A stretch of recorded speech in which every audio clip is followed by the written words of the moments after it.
Bonsoir à tous, bienvenue dans votre journal. Dans l'actualité de ce 20 avril, le FN d'Indre-et-Loire déployait ses forces ce matin dans la petite commune de Saint-Martin-le-Beau, touchée il y a quelques jours par des actes de vandalisme et un incendie qui a ravagé l'église du village.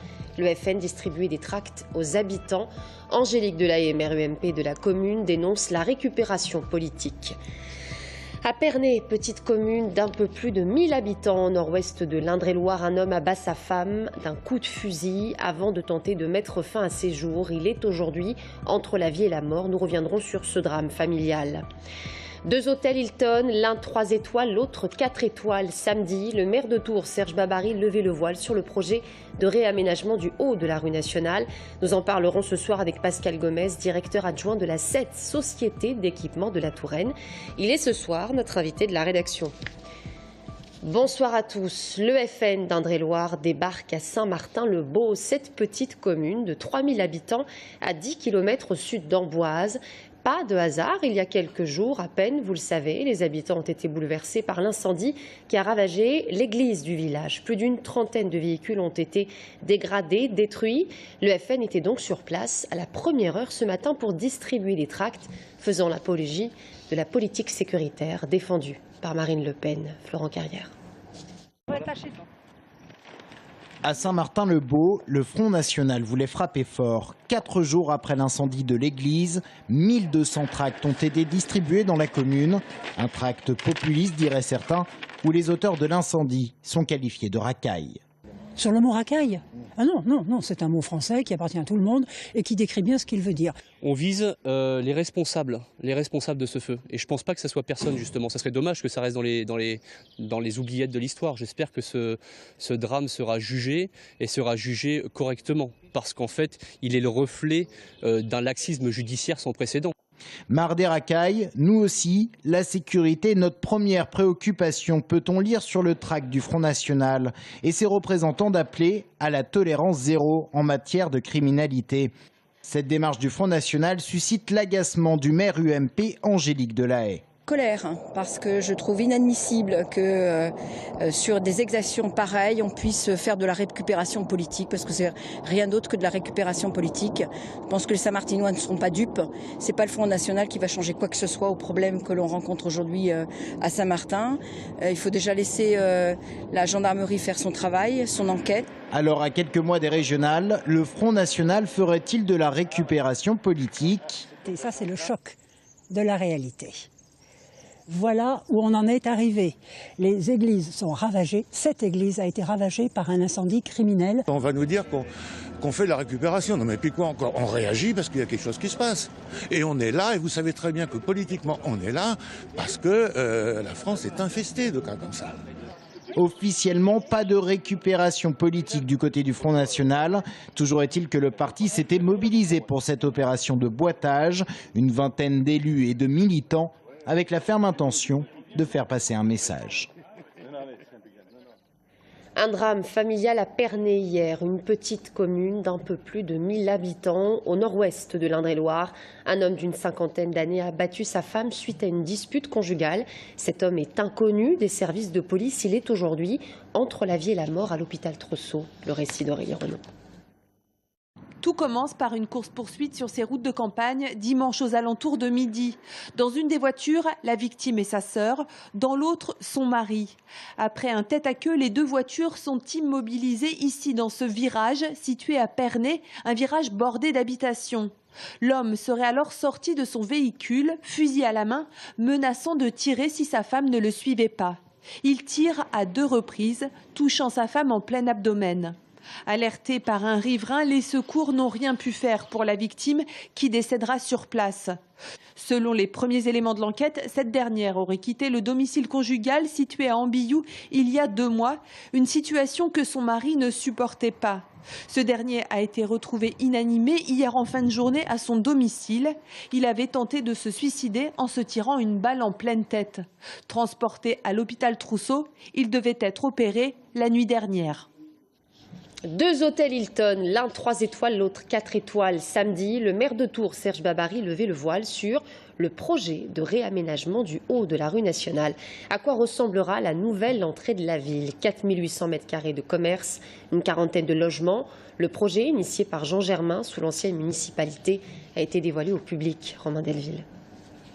11 000 m² d'espace public piétonnier, 4 800 m² de commerce et de restaurants, une quarantaine de logements. Le renouvellement urbain du haut de la rue nationale est bien lancé.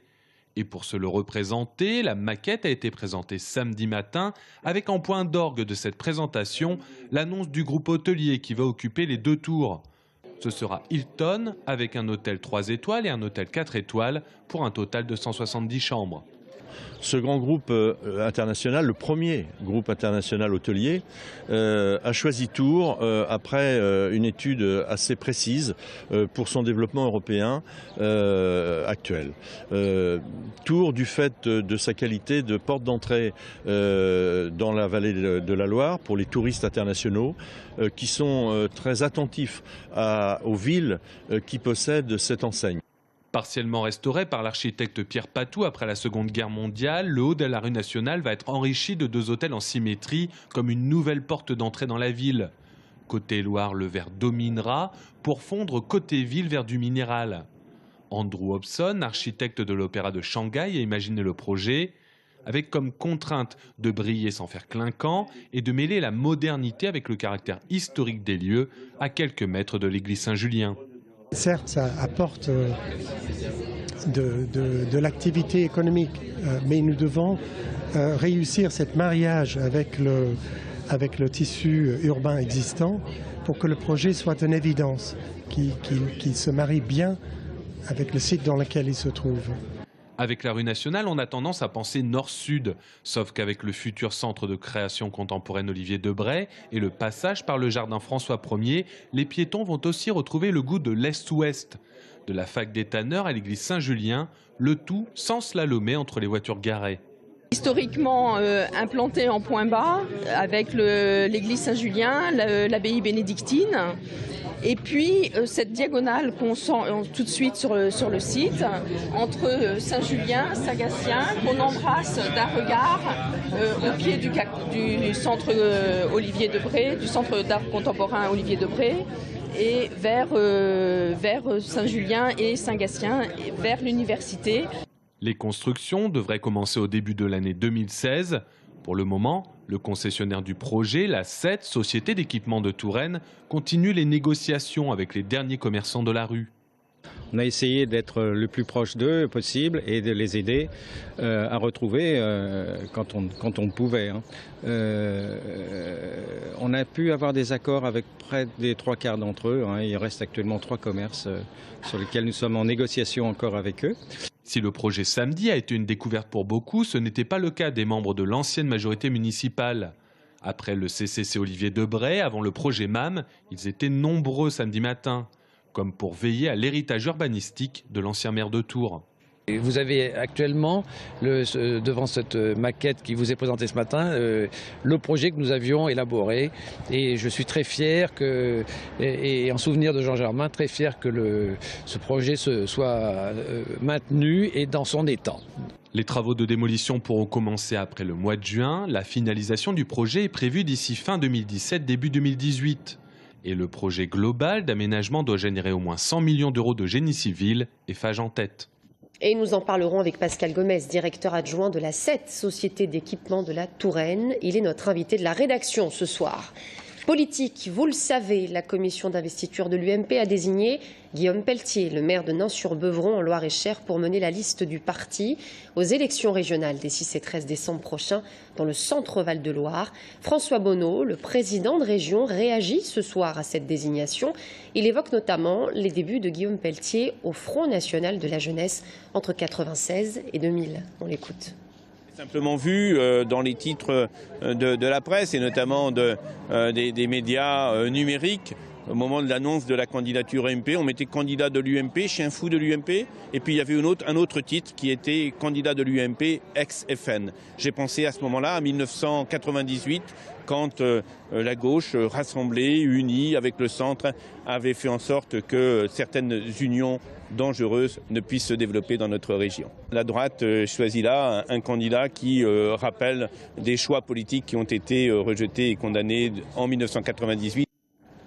La centrale nucléaire de Chinon se prépare à un exercice capital. Le 28 mai prochain, le personnel se prêtera à la simulation d'un incident au cœur de la centrale. Objectif, vérifier qu'il est en mesure de gérer une alerte et surtout de travailler en coordination avec la préfecture dans une situation de crise. Un exercice dont la centrale ne connaît évidemment pas le scénario à l'avance. Audrey Champigny. Tous les 4 ans, tester le dispositif d'alerte et l'organisation de crise en cas d'incident nucléaire. La centrale de Chinon simulera le 28 mai prochain un accident technique. Objectif, parfaire l'entraînement des équipes d'astreinte et du personnel de la centrale. Tôt le matin, donc il y a à peu près une équipe de 80-90 personnes qui va être mobilisée dans le cadre de la partie gestion de crise interne EDF. Donc ça, c'est l'équipe finalement qui est d'astreinte qui va jouer. Donc un scénario technique qu'on va jouer sur le simulateur, qui n'est pas connu de l'exploitant. C'est l'IRSN, qui est l'appui technique de l'autorité de sûreté nucléaire, qui a concocté ce scénario et qui va nous le faire jouer. Ce scénario, c'est une crise sur un des réacteurs qui aura forcément comme conséquence rapidement de mettre en œuvre notre plan d'urgence interne. Dès le plan d'urgence interne déclenché, les pouvoirs publics seront immédiatement prévenus et le préfet d'Indre-et-Loire, en charge des opérations de secours, mettra en place un plan particulier d'intervention. Il faut quand même arriver à isoler les événements, voir comment se prend la décision, voir comment agissent les acteurs. Alors nous, on va jouer entre guillemets en atelier la prise en charge de la population, mais c'est en interne, c'est fermé. Néanmoins, l'objectif aussi de ce type d'exercice, c'est de sensibiliser la population. L'exercice n'aura en revanche pas d'incidence sur le fonctionnement de la centrale, ni sur la vie quotidienne des villes alentours, puisque les dispositifs d'évacuation réels de la population ne seront ce jour-là pas testés. Une cinquantaine de cyclistes manifestaient ce week-end en faveur d'une passerelle dédiée enfin au vélo entre les ponts de Saint-Côme et de la Motte, ce que les collectifs Vélorussion Tour et Cyclistes 37 notamment demandent depuis 25 ans, date de la création du pont de Saint-Côme. Pour parcourir la distance qui sépare Fondette de la Riche par exemple, les cyclistes doivent faire à leur grand regret un détour de 9 km. La première fois, l'aménagement cyclable a été complètement oublié, inexistant. Et j'ai envie de dire la deuxième fois, lorsque on est passé le pont de Saint-Côme est passé en 2 fois 2 voies, à nouveau les vélos et les piétons et tout ce qui concerne les mobilités douces ont été également à nouveau oubliés. Donc c'est une vraie nuisance parce qu'on sait que les problèmes d'accès à Tours sont compliqués, c'est-à-dire tout ce qui est périphérie, centre-ville, c'est compliqué. C'est la raison pour laquelle on n'arrive pas à développer les circulations vélo. Et on passe au sport. Le Tour FC s'est imposé face à Auxerre 3-2 pour le compte de la 32e journée de Ligue 2 ce week-end. Andy Delors n'a pas marqué mais a délivré 3 passes décisives. Avec 33 points, Tours reste 18e mais revient à hauteur d'Orléans, 17e et d'Ajaccio, 16e. Le Tour FC qui rencontre Niort vendredi au stade de la Vallée du Cher. Dimanche, il y avait la finale départementale des épreuves athlétiques consacrée aux jeunes sapeurs-pompiers. Une épreuve qui a réuni plus de 800 jeunes. La compétition avait lieu à Joué, au stade Jean-Bouin, au menu parcours avec utilisation de matériel de pompiers, montée de corde, saut en hauteur, sans oublier bien évidemment la rigueur des jeunes âgés entre 11 et 18 ans qui s'entraînaient à l'année pour devenir à terme pompiers volontaires ou professionnels. Et on se quitte avec les images du carnaval de Tours qui a animé les rues de la ville ce week-end. Le thème cette année, les séries télé. Je vous retrouve dans quelques instants pour l'invité de la rédaction. À tout de suite.